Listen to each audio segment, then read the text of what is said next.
Praise road. હું Stanley Macwan, મારી YouTube channel Gujarati Bible સ્ટડીમાં તમારું સ્વાગત છે. મારી ચેનલને આજે અત્યારે આગળ તમે સબસ્ક્રાઈબ કરી લો અને ઈશ્વરના જ્ઞાનમાં તમે વધતા જાઓ. ગુજરાતીમાં એક કહેવત છે, અધૂરો ઘડો છલકાય ઘણો. એટલે કે જે ઘડો અધૂરો હોય એ વધારે પડતો છલકાય. એટલે જ્યારે એને લઈને આવતો ને તો પાણી આમ અને ઘડો કેવો છે, નીચેથી પોળો હોય અને ઉપર આમ સાંકડો હોય. એટલે પાણી આમ થાય ને એટલે જગ્યા ના મળે, આમ ઉપર આવે અને પાણી બધું આમ પડે. એટલે પાણીનું પણ નુકસાન થાય. જે વ્યક્તિ એણે ઉઠાવ્યો હોય એના કપડાં બી પલળે, હેરાનગતિ થાય, એવું બધું. બધા કહેવત ખરેખર એવું કહેવા માગે છે, જે જ્ઞાનમાં અધૂરો છે ને એ માણસ વધારે પડતું બોલે, એનું જ્ઞાન પ્રદર્શિત કરવાનો પ્રયત્ન કરે અને પછી ખરેખર છે ને મૂર્ખ ઠરે. અને આવી બાબત જ્યારે આત્મિક જીવનમાં હોય, બાઇબલની અંદર હોય, ત્યારે ખરેખર એ બહુ મોટી બાબત છે. હું આજે કેટલાય સેવકોને જોઉં છું, એ કોઈ યુટ્યુબ પર એકબીજાનો વિડીયો જ બનાવતા હોય. પેલા આમ કીધું, પેલો આવો મૂર્ખો છે, પેલો ફલાણો છે, પેલો ઢીકણો છે, પેલા ના નથી ખબર, પેલા પેલી નથી ખબર પડતી. પરંતુ હું તમને કહું છું કે આવું બધું કોણ કરે છે ખબર છે? જે જ્ઞાનમાં અધૂરા છે, અધૂરા ઘડા જેવા છે, આ લોકો બધા છલકાય કરે છે. અને આ વસ્તુ મેં બહુ જોઈ છે. એટલે મારે કોઈની વાત નથી કરવી અને કોઈની વાત કરવા પણ નથી માગતો. હું તો તમને બાઇબલમાંથી કંઈક કહેવા માગું છું કે આજે કોઈ વ્યક્તિ એ બાઇબલમાંથી કશું પણ શીખવાડે છે, તમને ખબર પડે છે કે નથી ખબર પડતી, પણ તમને તમારું જે જ્ઞાન છે થોડું ઘણું 20, 30, 40, 50% એટલે ઉછળતું હોય. અમે બધા ફટ દઈને કોમેન્ટ કરો, આ બોલો તે બોલો. આ બધા છે ને કામ બુદ્ધિ વગરના કામ છે. એકવાર મેં એક વિડીયો મૂક્યો અને એમાં મેં એવું લખ્યું કે તમારે આખી જિંદગી નરકમાં કાઢવાની જરૂર નથી. નરકમાં ફક્ત તમારે એક જ રાત રહેવાનું છે. આવા પ્રકારનો એક મેં વિડીયો મૂક્યો. હવે એનું ટાઇટલ પણ એવું હતું, હિન્દી હતો કે નર્ક મેં સિર્ફ એક રાત રહેના એક. હવે એક માણસે જેવું ટાઇટલ સાંભળ્યું ને, આ કોણ છે જુઠ્ઠું શીખવાડનાર, એટલે મને ફોન કરવા જતો હતો, કોમેન્ટ કરવા જતો હતો. પરંતુ એ માણસને એવું થયું, ના, હું મારે ના કરવું છે, મારે પહેલાં વિડીયો જોઈતો લેવો જોઈએ. અને પછી જ્યારે એમણે વિડીયો જોયો તો વિડીયોમાં મેં એ પ્રમાણે શીખવાડેલું હતું કે ઈશ્વરે અંધારાને રાત કહી અને નરકમાં અંધારું છે, કદાચ જોડો થવાનો જ નથી, દિવસ બદલાવાનો નથી, રાતની રાત જ રહેવાની છે. એ રાત જ અનંતકાળ સુધી ટકવાની છે. અને પહેલાં અને પછી એટલું સરસ લાગ્યું તો મને ફોન કર્યો. હવે સાહેબ પહેલાં તો કહે છે કે મને મથાળું વાંચે તો એવું લાગ્યું કે આ કોણ છે જુઠ્ઠું શીખવાડનાર. પણ જ્યારે મેં વિડીયો ત્યારે મને આનંદ થયો. હવે આને શું કહેવાય ખબર? કે જ્ઞાનમાં પૂર્ણ માણસ, એટલે એકદમ જ્ઞાન છલકાયું નહીં. પહેલાં જોયું ખરેખર શું કહેવા માગે શું નહીં. પરંતુ કેટલા બધા વિશ્વાસી લોકો એવા છે કે થોડું ઘણું આવડી ગયું ને એટલે કોણ બોલે છે, કેવું બોલે છે ને એમાં કઈ ભૂલ છે એ શોધવાનો પ્રયત્ન કરતા હોય. અને ભલે ભૂલ હોય કે ના હોય, તૂટી જ પડવાનું. આ ખોટું છે, આ ફલાણું છે, આ ઢીકણું છે. એટલે તમને કંઈ ખબર પડતી હોય તો એકવાર એ જે તે વ્યક્તિને તમે ફોન કરો કે ભાઈ તમે આવું કેમ લખ્યું છે, તેમ આવું કેમ સમજાવ્યું છે, મને તો આવું લાગે છે. તો બની શકે ને કે તમારું જ્ઞાન જે અપૂર્ણ છે એ પહેલાંના જવાબ દ્વારા જ્ઞાન પૂર્ણ થઈ જાય અને તમે ખરેખર જ્ઞાની થાવ. પરંતુ આ બધા જે લોકો એકબીજાની સાથે પોતાની તુલના કરે છે અને અધૂરા ગળા જે છલકાય છે ને એ બધા બુદ્ધિ વગરના છે. હવે કઈ રીતે બુદ્ધિ વગરના છે એ જાણવા માટે આ વિડીયોને તમે આખો જુઓ.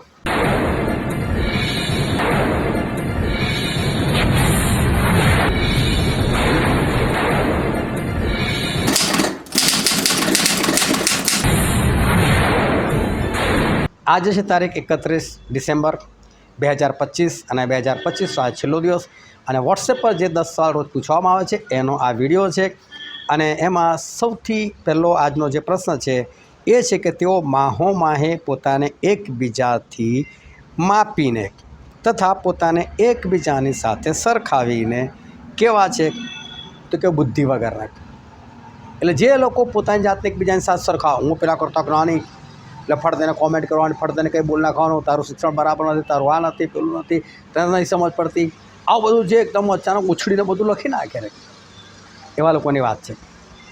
હું તમને બહુ સ્પષ્ટ કહું કે એક સેવક જે છે ને, જે સત્ય સેવક છે, એ બાઇબલનો એક શબ્દ શીખવાડે ને એની પહેલાં આખું બાઇબલ પૂરું કરે અને પછી એ શબ્દ શીખવાડે. એક શબ્દ શીખવાડવા માટે પણ એ આખું બાઇબલ ફેંદી નાખે. એક એને બીક હોય છે કંઈ મારાથી ખોટું ના શીખવાડા જાય. હું શીખવાડનાર તો એક છું, પણ મારું શીખનાર ઘણા બધા લોકો છે, અને મારા શિક્ષણથી કદાચ કોઈને ઠોકર વાગે તો, કોઈ ખોટી જગ્યા પર જતું રહ્યું તો એ બધાના નાશનો જવાબદાર તો હું બનું. એટલે એક સેવક છે ને કદી જૂઠું શીખવાડતો નથી, પરંતુ બહુ ધ્યાનથી શીખવાડે છે, પરંતુ એની સમજ આપણામાં હોવી જોઈએ. પ્રભુએ શું કીધું? આ મંદિરે તોડી નાખો કે છે, હું 3 દાડામાં ઊભું કરીશ. તો પ્રભુએ પેલા સાંસારિક મંદિર માટે કીધેલું હતું, અને પેલા કોઈ 46 વર્ષ બાંધતા લાગ્યા, અને આ માણસ 3 દિવસમાં કેમનું ઊભું કરનાર છે?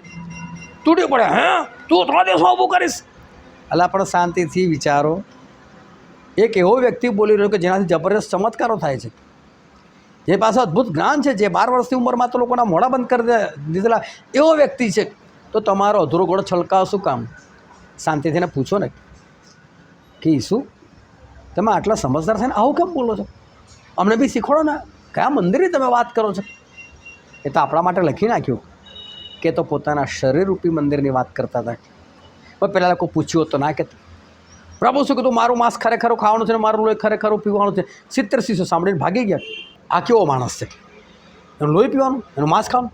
અલ્લાહ પણ શાંતિ રાખો ને, પૂછો તો ખરા. શું કામ તમારો અધૂરું જ્ઞાન લઈને તૂટી પડે દૂર જતા રહો છો? પૂછી લો. પ્રભુ શું તમે આટલા જોરદાર ગુરુ, તમે આવું કેમ કહો છો કે મારું લોહી પીવાનું છે ને મારું માંસ ખાવાનું છે? પિત્તરને પૂછ્યું પ્રભુ છે, તમે પણ છોડીને જવા ચાહો છો? ના ના પ્રભુ, અમે કહી જઈએ, તમારી પાસે અનંત જીવનની વાતો છે. પિત્તર સમજી ગયા છે કે પ્રભુ શું કહેવા માગે છે. ના સમજાય તો પછી પૂછી લઈશું, પરંતુ અધૂરું જ્ઞાન છલકાવો નહીં. કદી બી તમારી જાતને બીજાની સાથે ના સરખાવો કે હું એનાથી કઈ રીતે ચડિયાતો છું, કઈ રીતે કેવું લખીને કે કોમેન્ટ કરીને એને તોડી પાડું. આ બધા વિચારો એ બુદ્ધિ વગરના વિચારો છે, એવું બાઇબલ કહે છે. અને હું તમને એક કલમ જ વાંચીને દેખાડું. 2 કોરિન્થી 10મો અધ્યાય તેની 12મી કલમ. જેઓ પોતાના વખાણ કરે છે તેઓમાંના કેટલાયકની સાથે અમે પોતાની ગણના કરવાને અથવા પોતાને સરખાવવાને છાતી ચલાવતા નથી, પણ તેઓ માહોમાહે પોતાને એકબીજાથી માપીને તથા પોતાને એકબીજાની સાથે સરખાવીને બુદ્ધિ વગરના છે. આ તો બાઇબલ કહે છે કે આ લોકો બધા બુદ્ધિ વગરના છે. તો બુદ્ધિવાળા બનો ભાઈ. જેણે જે લખ્યું એ, તમે જે જોવું એ ના સમજ પડે તો પૂછી લો, પણ બુદ્ધિ વગરના કામ ના કરો. પછી આજનો બીજો પ્રશ્ન છે, રખેને મકદોનિયાના કોઈ માણસો મારી સાથે આવે અને તમને નહીં તૈયાર થયેલા જુએ તો આ ખાતરી રાખવાના લીધે અમારે શું પડે? અને એનો જવાબ છે શરમાવવું પડે. ઓજો એંગાડી જે વાત છે ને એ વાત હું તમને સમજાવવા માગું છું, તમે શાંતિથી સમજો. અને આ કલમ તમને વાંચીને બતાવું છું. 2 કોરિન્થી 9મો અધ્યાય 4મી કલમ. રખેને મકદોનિયાના કોઈ માણસો મારી સાથે આવે અને તમને નહીં તૈયાર થયેલા જુએ તો આ ખાતરી રાખવાને લીધે અમારે તમારે તો અમે નથી કહેતા શરમાવવું પડે, પરંતુ એવું કહે છે કે આ ખાતરી. પણ કઈ ખાતરી? તો એના માટે હું તમને વાંચું છું 2જી અને 3જી કલમ. કેમ કે તમારી ઉત્કંઠા હું જાણું છું, એ બાબત હું મકદોનિયાના લોકોની આગળ તમારી રીતે અભિમાન કર્યા કરું છું કે અખાયા 1 વર્ષથી તૈયાર છે. હવે અખાયાના લોકોની વાત છે. અખાયાના લોકો 1 વર્ષથી તૈયાર છે અને તમારી ઉત્કંઠાથી ઘણાને ઉત્તેજન મળ્યું છે. એટલે પાઉલ અખાયાના લોકોની વાતો કરતા. અખાયાના લોકોને બહુ જોરદાર જબરદસ્ત વિશ્વાસી, આવા તેવા જોરદાર ચાલનારા, એ તો વખાણ કરતા હતા પાઉલ પ્રેરિત. અને પછી કહે છે, પણ આના સંબંધમાં તમારા વિશે અમારું અભિમાન વ્યર્થ ન જાય માટે મેં ભાઈઓને મોકલ્યા છે કે જેમ મેં કહ્યું તેમ તમે તૈયાર થાઓ. એટલે કે છે મેં તમારા જે વખાણ કરે છે ને એ પ્રમાણે તૈયાર રહેજો કે છે, જોરદાર રહેશે કે છે. એટલે પાઉલ પ્રેરિતને અખાયાના લોકો પર બહુ વિશ્વાસ હતો, બહુ ભરોસો હતો કે આ જોરદાર લોકો છે, તૈયાર થયેલા લોકો છે. અને મકદોનિયાની મંડળીના લોકોની આગળ વખાણ કરેલા, આ જોરદાર લોકો છે, જોરદાર લોકો છે. અને મકદોનિયાના લોકો આવે અને ત્યાં અખાયાના લોકોને જુએ અને ખબર પડે આ લોકો તો બેકાર માણસો છે. તો શરમ કોને લાગે? જે દુષ્ટ છે એ લોકોને થોડી શરમ લાગે છે? સેવકને શરમ લાગે છે. તમારા માટે જે સેવક મહેનત કરે છે ને, અને તમને જે વચનો શીખવાડે છે ને, તમારા માટે જે ઉપવાસ અને પ્રાર્થનાઓ કરે છે ને, અને પછી તમને તૈયાર કરે છે ને, ત્યારે સેવકને તમારા પર એક અભિમાન છે કે મારા લોકો કે આ સરસ તૈયાર થયેલા છે, અને ત્યાર પછી એ બહાર જઈને બીજા સેવકને વાતો કરે કે બીજી મંડળીના લોકોને, મારી મંડળી જોરદાર છે, મારી મંડળીના લોકો જોરદાર છે, અને બધા પણ એમના વખાણ સાંભળે કે આની મંડળી આટલી જોરદાર છે, અને ત્યાં આવીને જુએ કે આ લોકો તો આવા છે, તો નીચું કોણ જોવાનું થાય? પેલા વિશ્વાસને થોડું, એ લોકો તો છે જ નફટ. પણ કોને નીચું જોવાનું થાય છે? એના સેવકને નીચું જોવાનું થાય છે. એટલે પાવલ પ્રતિ કે જોજો ભાઈ મકતુનિયાને કોઈ લોકો આવે ને ત્યારે મારે તમારા રીતે નીચું જોવાનું ના થાય, યોગ્ય જીવન જીવજો કે છે એમ, મારે નીચું જોવાનું ના થાય એમ. આવું સેવક સાથે થતું હોય છે. એક સેવક હતા અને વડોદરામાં એમની સંગત ચાલે, અને એ સંગતને મૂકીને એકવાર પંજાબ ગયા, અને પંજાબ એક પ્રબોધકની સાથે બધી વાતો થઈ, અને સેવક એ પ્રબોધકને લઈને એટલા માટે આવવા માગતા હતા કે એમને ખબર હતી કે સંગત બહુ જોરદાર છે, અને પ્રબોધક આમ તો બધાને ખખડાય કરે, પણ આ પ્રબોધક આવશે ને ઈશ્વર એમને કહેશે કે આની સંગત બહુ જોરદાર છે, ને બધાને ઉત્તેજન આપશે ને બધાના વખાણ કરશે, ત્યારે એ સેવકને કેટલું સારું લાગશે. એ સેવકે વિચારે પેલા પ્રબોધકને બોલાય. પણ 10-15 દિવસની અંદર જ આ સંગતવાળા અંદર એ લોકો પથારી ફેરવીને બેઠા, બધા આમથી તેમ થઈ ગયા, ભૂંડા વિચારો આવી ગયા, ભૂંડી કલ્પનાઓ આવી ગઈ, એ બી સેવક પ્રત્યે, એના પરિવાર પ્રત્યે, એના બાળકો પ્રત્યે, અને એ લોકો ઊંડું માની બેઠા, સેવક બી આવો છે, એની બૈરી આવી છે, આ છોકરા આવા છે, અને પેલા પ્રબોધક આવ્યા, અને અહીંયા આવીને એમણે તો બધાને ઝાટકવાનું શરૂ કર્યું. પેલા સેવકને કેવું નીચું જોવાનું થાય, શું વિચારીને લાયેલા, અને કેવું થાય. આના માટે વિશ્વાસીઓ પોતાની જાતને મજબૂત રાખો, પવિત્ર રાખો. તમારા સેવક તમારી પાછળ જે મહેનત કરે છે ને એ મહેનત જેવી તેવી નથી. એક કેટલા વાગે રાત્રે ઉઠીને પ્રાર્થના કરે છે ને તમને નથી ખબર, એને જોવાનો પ્રયત્ન ના કરો. એ તમારા વખાણ બીજા લોકોને આગળ કરે છે ને ત્યારે તમે એવા દેખાવ ને એવા બનો. સેવકને આનંદ પમાડો, સેવકના દેવને પણ આનંદ પમાડો. પછીનો આજનો ત્રીજો પ્રશ્ન છે, આ બહારની વાતો ઉપરાંત એકબીજા પ્રકારના બોજાનું દબાણ મારા ઉપર દરરોજ થાય છે, એ દબાણ કયું?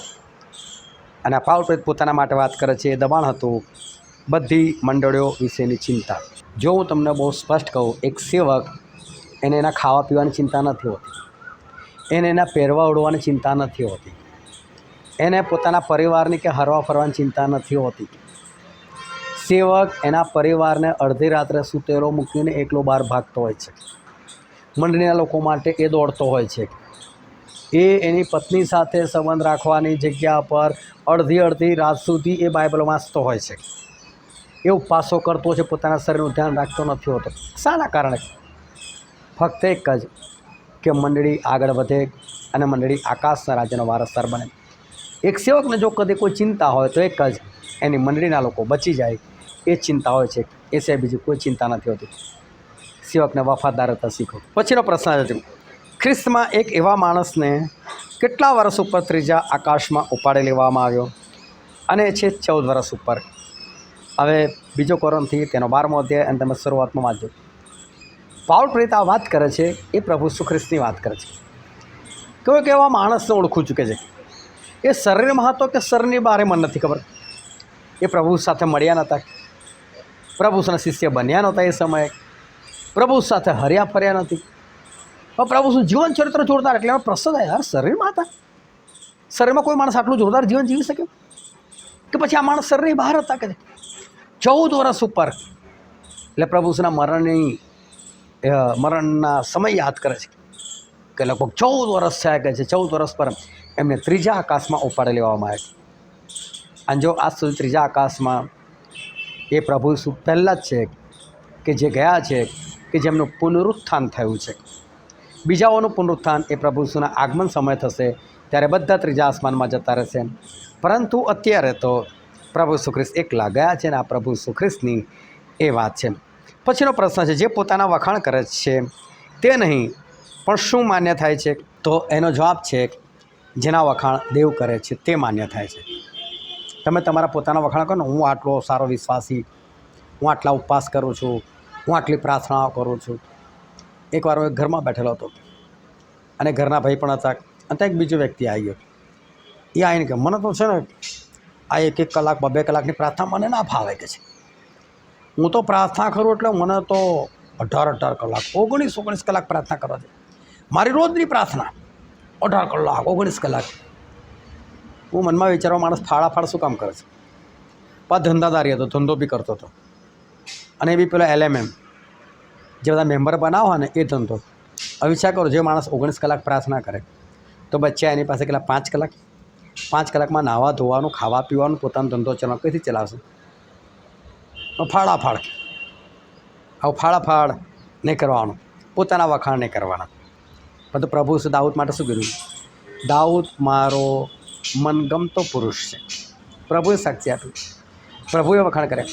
દાનિયેલે કદી કશું નથી કીધું, તો પ્રભુએ કીધું દાનિયેલ અતિ પ્રિય છે કે છે. પાઉલે કદી નથી કીધું, તો પ્રભુએ શું કીધું? એ મારું પસંદ કરેલું પાત્ર છે. ઇબ્રાહિમ મારો મિત્ર છે. ઈશ્વરના વખાણ કરવા દો ને. ઈશ્વર તમારા વખાણ કરે એ માન્ય થાય છે, બાકી તમે તમારા વખાણ કરો એનો કોઈ અર્થ નથી. પછીનો પ્રશ્ન છે આજનો, જબરજસ્તીથી નહીં પણ શાનાથી તે ઉઘરાણું તૈયાર રાખવામાં આવે, અને એ છે ઉદારતાથી. એટલે પાઉલ પ્રેરિત એ મંડળીને એવું કહે છે કે તમે લોકોએ જે નક્કી કર્યું છે ને એ પ્રમાણે તમે ઉઘરાણું એટલે દાન. આ ઉઘરાણું શબ્દ એટલે શું છે? ઉઘરાવેલું હોય ને એને ઉઘરાણું કહેવાય. એટલે ઘણી વખત કોઈ કામ માટે ચલો ભાઈ મંડળીની અંદર સમજી લો કે ડ્રમ સેટ લાવવું છે, ડ્રમ સેટ સમજો કે 50,000નું આવે છે, તો પછી મંડળીના લોકોને હાકલ કરવામાં આવે કે બધા ઉઘરાણું તૈયાર રાખો કે છે.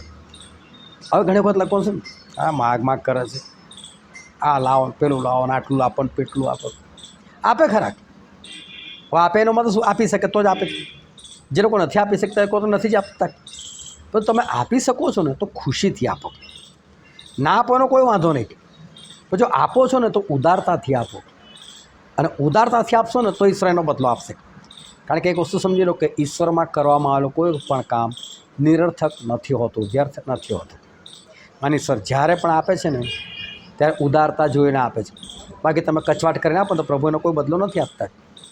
અને માટે જ્યારે બી આપો ને તો ઉદારતાથી આપો. તમને એવું લાગે ને 50 કાઢી શકો તો 100 આપી દો, કોઈ વાંધો નહીં. જો ઈશ્વર તમને કેવો બદલો આપે છે. પછીનો પ્રશ્ન છે, જે કૃપણતાથી વાવે છે તે શાનાથી લણશે? કૃપણતાથી એટલે કે કંજુસાઈથી. હવે સમજો કે તમે ખેતરમાં વાવવાને માટે ગયા, તમારું ખેતર છે 10 વીઘાનું, અને તમે કંજુસાઈ કરીને 1 જ વીઘા જેટલા બી રોપો છો, પણ આખા 10 વીઘાની અંદર. અને પછી તમે જ્યારે એને કાપણી કરવા માટે જશો ત્યારે તમને શું 10 વીઘા જેટલો ફસલ મળશે? ના. તમે 1 વીઘા જેટલા દાણા નાખેલા ને, ભલે 10 વીઘામાં નાખ્યા, પણ 1 જ વીઘાના દાણા નાખેલા ને તો પછી તમને એટલું જ મળશે, એનાથી વધારે તમને નહીં મળે. એટલે તમે જેવું વાવશો ને, જેટલું વાવશો ને એટલું જ ફળ તમને મળવાનું છે. એ પ્રમાણે તમને ફળ મળશે. પણ અહીંયા વાત કરી છે દાનની. દાન બી છે ને વાવવાની વસ્તુ છે. તમે ઘઉંનો 1 દાણો વાવો તો ઉપરથી 1 દાણો આવે છે? નથી આવે. પણ તમે કંજુસાઈ કરીને 1-2 દાણા વાવો તો એટલા જ મળશે ને. પણ તમે ઢગલો નાખી દો તો વળતર બી એટલું ઢગલો મળશે ને. તો પ્રભુ એવું કહેવા માગે, જ્યારે તમે દાન આપો ને તો તમે ઉદારતાથી આપો. કૃપણતાથી તમે એટલે કે કંજુસાઈ કરીને આપશો ને તો તમને કંજુસાઈ જેવો જ બદલો મળશે.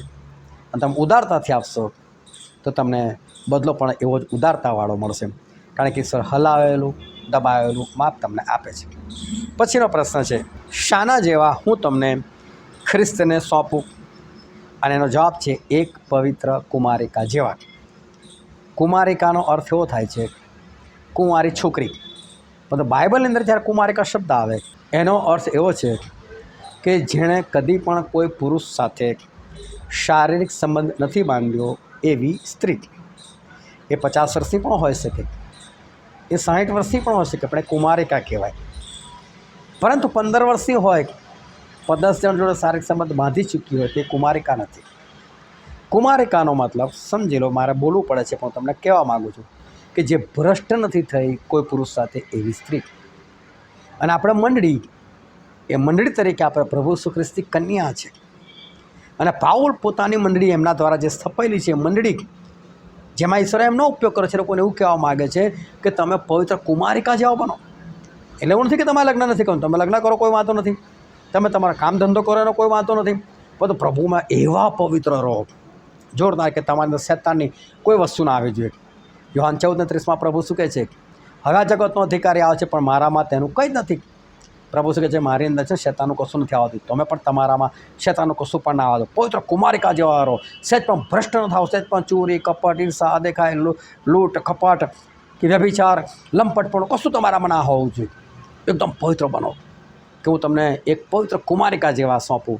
જો આ સેવકની ઈચ્છા હોય છે કે એમના દ્વારા જે લોકો વિશ્વાસ માને ને આવા લોકો બને, એના માટે તમે એવા લોકો બનો. આ 9મો પ્રશ્ન છે, એવા માણસને હું ઓળખું છું કે તેને ક્યાં ઉપાડી લેવામાં આવ્યો.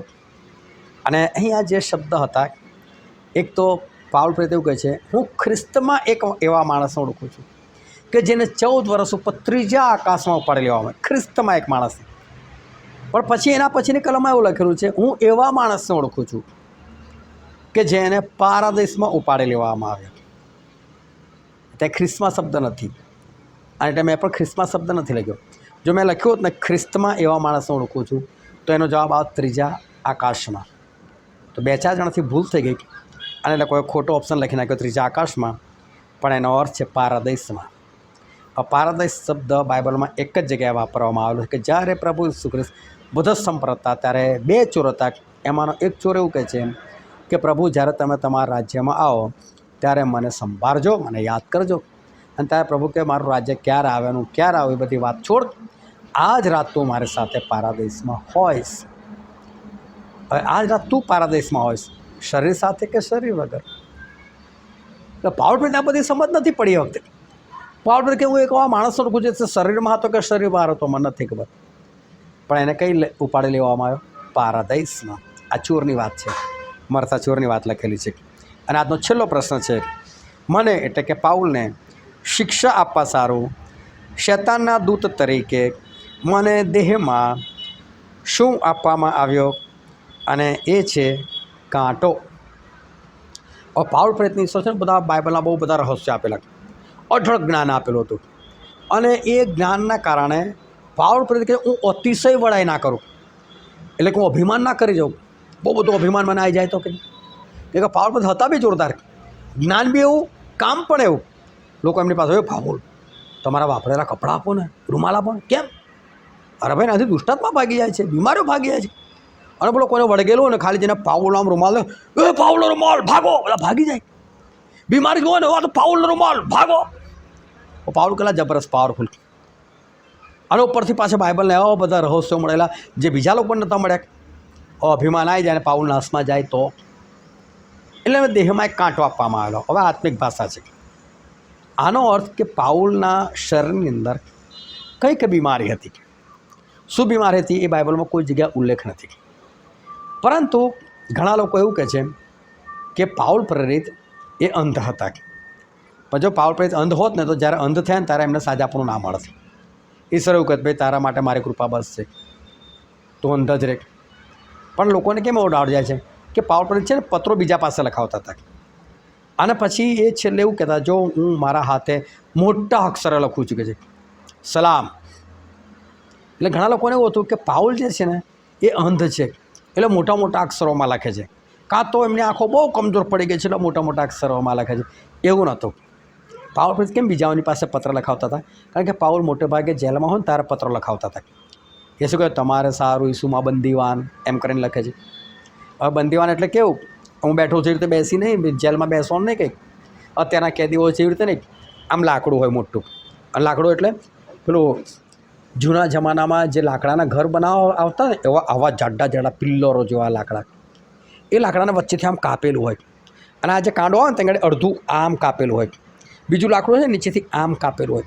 એટલે નીચેનું લાકડું આમ લાવે અને ઉપરનું લાકડું આમ લાવે, અને પછી આગળ બોલ્ટ મારી દે, એટલે હાથ છે ને ફિટ થઈ જાય, લોહીનું ભ્રમણ બી ના થાય. એવી રીતે પાઉલના હાથ અને પગ બાંધી દેવામાં આવે લાકડાની અંદર. એને કહેવાય કાઠમાં નાખ્યા, હેડમાં પૂર્યા, એવા શબ્દો બાઇબલમાં લખેલા છે.